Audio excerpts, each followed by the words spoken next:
How does someone cultivate self-awareness? I'm glad you said that. So I listen to Neville Goddard. So I go to sleep every night. Right. And so Neville Goddard has a few of them. And it's one that I'm listening to is like, believe that you're the best. Right. Now, a lot of people say, oh, you can't think, he thinks you're the best. Absolutely. You show me any. I don't care. I don't care what industry you're in. I don't care what ethnicity, what socioeconomic background it comes from. You look at all top performers, they absolutely believed they were the best. Not in a narcissistic, Huh. looking down on you. But if we're competing, you're damn right. I think I'm the best. However, if you back it up for your own life, you should think when you walk out that door, you should think you're the best civil engineer.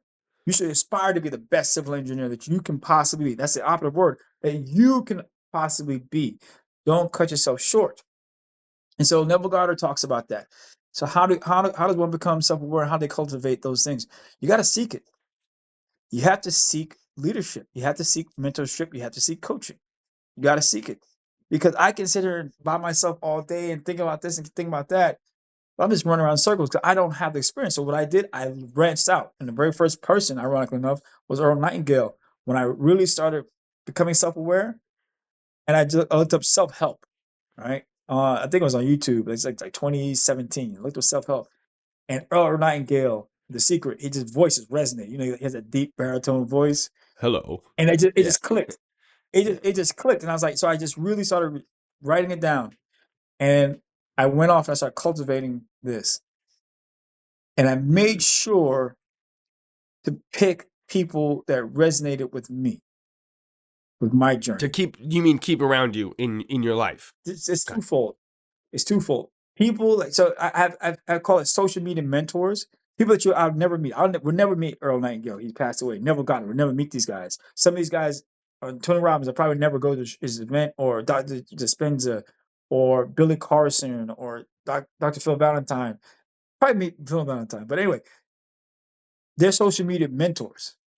Right. And so I sit there and I'll watch their dissertations, and I'll take notes. And then I'll incorporate what they're saying into my being.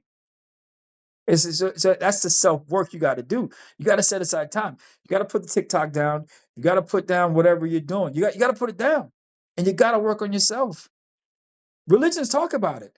I'm not a religious guy, but the Bible talks about it. You got to find a quiet place and go be with God. But that is, I believe that God is within you. You got to sit down. You got to sit down and say, okay, like you said, you got to be still. You got to learn to be still. Mm. It's a skill. It's a practice skill. Some people are better than innately than others. You had to Yeah. cultivate that skill. You see what I'm saying? Whereas Mm. me, it was easy for me. I'm the only child. So for me, going to be by myself was easy. You know what I Yeah. mean? Yeah. So you see what I'm saying? For, So that's what I'm saying. But Quinton, you had to learn to do it. And so that's where you really make groundbreaking information about yourself, is when you're honest with yourself.